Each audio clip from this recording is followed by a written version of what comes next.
Si tu spoil, tu vas voir.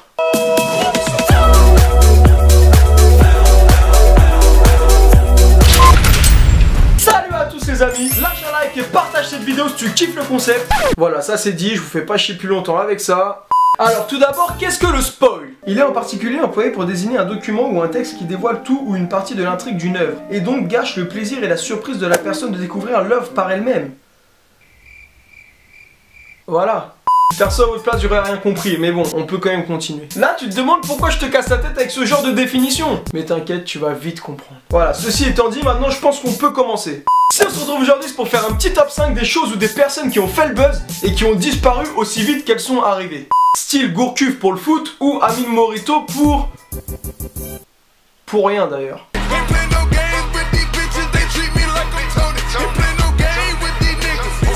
Les règles du jeu sont simples. Je vais vous décrire mon top du numéro 5 au numéro 1 sans jamais vous dire de quoi ou de qui il s'agit. Ce sera donc à vous de deviner l'objet ou la personne en question. Ensuite, vous devrez écrire en commentaire le top que vous avez trouvé et forcément vérifier par la suite si vos réponses sont bonnes ou non. Du coup, je vous mettrai toutes les réponses du top sur mon Instagram que je vous mets juste ici. T'as vu cette technique? Ça se voit, j'ai fait du marketing.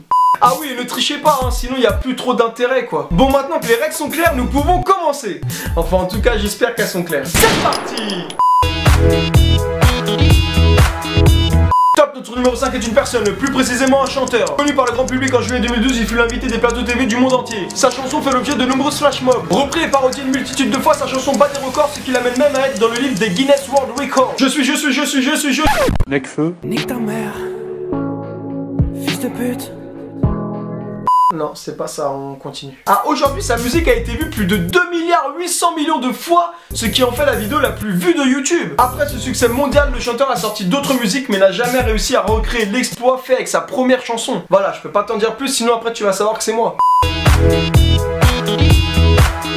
Il s'agit ici de musique également. Arrivé en 2006, ce style a été un phénomène de mode assez conséquent. Bon, je suis désolé pour toi qui écoute cette vidéo et qui est né après ou en 2006, tu n'as probablement pas connu ce numéro 4. Et j'ai envie de te dire, c'est pas plus mal. À travers toute la France, des groupes d'adolescents se mettent à réaliser des chorégraphies sur ce nouveau style de danse. De nombreuses battles sont organisées entre les participants, que l'on reconnaissait d'ailleurs grâce à leur look assez chelou. Et ils avaient une dégaine, laisse tomber. Mais le succès sera de courte durée, puisque en 2008, le phénomène est déjà sur le déclin et finit même par disparaître. À aujourd'hui, il ne reste plus que des photos et un sentiment de honte à toutes les personnes qui ont pratiqué ce phénomène. Je parle de mieux en mieux la France, t'en dis quoi? Ah mais ça veut rien dire ça. Bon, au lieu de me juger, t'as trouvé? Sorti en 2015, cet objet tendance a connu ses moments de gloire pendant seulement quelques mois. Il est vu aujourd'hui comme un produit has-been et complètement démodé. Faut que j'arrête de faire le Julien Lepers du marché, ça pue la merde sérieux. Cet objet fut connu dans les téléréalités grâce aux candidats qui en faisaient la promotion sur leurs réseaux sociaux. Ah oui, je parle pas du thé miracle ficti ou du blanchiment dentaire bibraillance. Cet objet fut un réel phénomène de mode, que ce soit pour des petits enfants ou des grands adultes. Mais bon, après, je t'avoue que les grands adultes qui ont acheté ça, c'est un peu ce genre de kéké quoi. Pas terre terreur si c'est mis qu'à copier sur un cigarette. Si je veux une chette, je vais m'en occuper de son corps.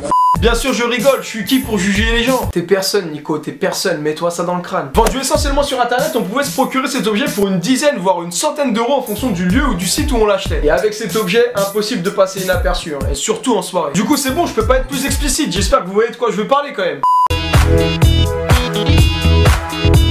Arrivé en 2015, cet objet a directement fait le buzz. Pourquoi il a fait le buzz? De par son originalité et la campagne marketing faite autour du produit. Présent dans de nombreux clips vidéo ou même plateaux télé, il est vendu majoritairement sur internet. Aussi, de nombreuses personnalités ont utilisé et communiqué sur cet objet à travers leurs réseaux sociaux. Vu comme un véritable accessoire tendance, de nombreux pigeons ont acheté ce produit. Non, j'avoue, c'est hypocrite de ma part de dire pigeon car moi-même j'en voulais un. Ça fait toujours bizarre quand on voit des gens dans la rue avec cet objet, même si je te cache pas, on en voit de moins en moins. Je vous jure, cette société de consommation nous tuera. Connu en juillet 2016, cela devient un réel phénomène de mode, à tel point qu'on en parle partout sur les médias, que ce soit sur internet, à la radio, à la télévision, vraiment partout. Ça faisait chier d'ailleurs. Ah oui c'est vrai, pardon, je vais reformuler sans dire de vulgarité. Oh là là, ça m'enquiquinait d'ailleurs. De nombreux youtubeurs ont réalisé des vidéos sur ce thème. Et ouais, quand il y a un buzz à prendre, tout le monde est là. Jugé comme dangereux par certains et révolutionnaire par d'autres, cela crée la polémique et permet à l'entreprise de faire un bond énorme en bourse. Aujourd'hui, le phénomène s'est largement calmé, mais il reste tout de même quelques adeptes. Bon, je t'avoue que ça doit être des mecs qui vivent dans leur grotte et qui sont complètement coupés du monde. Alors, vous l'avez? Bon bah voilà, j'espère que ce petit quiz vous plaira et puis qui sait... Attends, qu'est-ce que je voulais dire déjà? J'ai des troubles de la mémoire immédiate. Et qui sait pourquoi pas remplacer l'émission de Chavannes sur TF1 à 19h? Du coup, j'attends toutes vos réponses en commentaire. Pour vérifier si vous avez répondu, ça se passe sur mon compte Instagram que je vous remets juste ici. Et pour finir, n'hésitez pas à me dire si ce style de vidéo vous plaît. Perso, je trouve ça cool de créer l'interaction entre vous et moi. Après, c'est que mon avis. Voilà.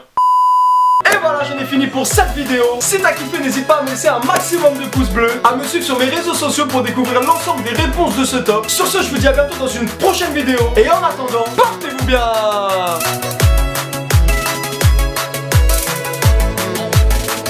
Et voilà, c'est fini.